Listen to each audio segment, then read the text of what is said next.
Ça, c'est Non, ça, l'humain, c'est ça. Damien, petit ça, c'est Damien. bruit. Ça, c'est moi, ça. Ce petit bruit ô combien agaçant pour ceux qui le subissent. Comment arrêter de ronfler d'ailleurs? Ça, c'est une bonne question pour la paix des ménages. On va écouter attentivement vos conseils chez Docteur. Mais avant tout ça, on peut quand même rappeler que le ronflement, ce n'est pas une anomalie. Non, Estelle, quand vous dites agaçant, c'est plus qu'agaçant. Ça peut aller en ronflement jusqu'à 100 décibels. 100 décibels, c'est un camion qui passe quand même. Donc on imagine que ça peut, ça peut perturber le ménage, ça peut perturber les couples, ça peut même conduire au divorce quand vous avez un ronfleur ou une ronfleuse. Hein, c'est pas que les hommes d'ailleurs. Alors comment ça marche le ronflement? Même dans l'avion, de temps en temps. Ça, c'est dur. Dès qu'on dort, en fait, on a les muscles qui se relâchent. Et quand on a les muscles qui se relâchent, notamment le pharynx à l'arrière, eh bien l'air ne va plus passer correctement. Là, quand on respire par le nez ou par la bouche, l'air va passer tranquillement, va descendre dans les poumons. Et quand vous avez le relâchement des muscles, quand vous êtes un peu trop détendu, vous avez un peu trop bu ou pris des somnifères, ou quand vous avez un petit peu trop de poids, tout ça, ça va gêner la filière du pharynx et du larynx. Justement, ça va rétrécir. C'est un tuyau. Et quand ça rétrécit, qu'est-ce que ça fait? Ça vibre. Et en fait, c'est le bruit de la vibration de l'air qui va passer dans l'arrière-gorge qui provoque ce ronflement ou ces ronflements. Et le stade d'après, c'est quand ça passe plus du tout, il y a des apnées du sommeil. Vous savez, on fait des pauses respiratoires et là, ça a un certain nombre de conséquences. Regardez, à gauche, respiration normale. Au milieu, il y a la vibration, ça passe moins bien. Et à droite, c'est l'apnée du sommeil qu'on appelle obstructive parce qu'il y a une obstruction et une petite pause respiratoire parce que les tissus mous vont bloquer le passage de l'air. Docteur, alors on peut faire quoi? On peut siffler. Qu'est-ce qu'on fait? On peut tousser. On peut taper. pincer le gros orteil. Est-ce que ça fonctionne? Pas trop, non. C'est-à-dire que ce sont ces petits remèdes de grand-mère qui fonctionnent pas trop. On peut siffler. Le problème, c'est que si vous sifflez, ça s'arrête parce que vous allez réveiller, vous faites un micro-réveil, donc la personne s'arrête de ronfler, vous arrêtez de dormir et puis ça recommence.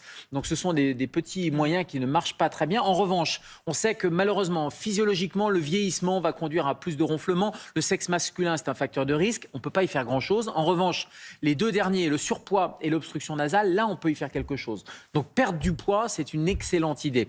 Deuxièmement, on arrête de fumer parce que le tabac, on sait que c'est un facteur de risque. C'est bientôt le mois de novembre, ça sera le mois sans tabac, donc on peut peut-être essayer de se mettre à arrêter de fumer en raison du ronflement. Ça marche, docteur, les pinces qu'on se met dans le nez, les trucs qui écartent, là, il y a des écarteurs, je sais pas quoi. Il y a des techniques, je vais vous en parler, mais juste dans les petits moyens qui coûtent rien, on arrête l'alcool, on arrête les somnifères et on perd du poids et ça fonctionne bien. Et alors, il y a plein de petites techniques qui existent comme ça. Alors, soit les écarteurs, soit des orthèses mandibulaires, c'est-à-dire vous allez chez votre dentiste et c'est une espèce de dentier qu'on vous met, c'est une orthèse qui va vous permettre de reculer un peu la mâchoire ou de l'avancer au contraire, et ça peut permettre de libérer les voies aériennes. Et puis regardez, il y a ce dispositif. Qu'est-ce que c'est que ça? Ça s'appelle back to sleep, retour au sommeil. Ah, sleep pour dormir. Sleep pour dormir. Est-ce que vous montrez votre truc là en disant back to sleep? Alors, excusez-moi, mais... Back to sleep.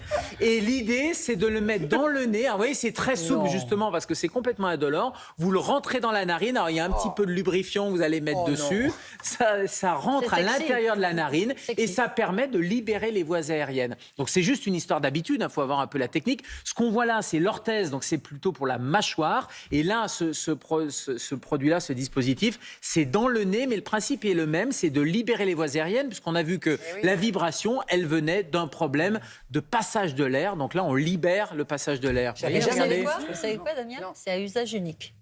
Eh bien non, c'est pas à usage unique. Non, c'est pas usage unique. Non, je vous assure, ça se met dans l'eau. Je vais essayer. Non, je vais l'essayer. Pas aujourd'hui, mais je vais l'essayer. Oui, non, mais ça fonctionne vraiment très très bien. Et en plus, ça fait pas mal. Je l'ai essayé. Je ne vais pas le faire là ce matin, mais bon. Merci, docteur.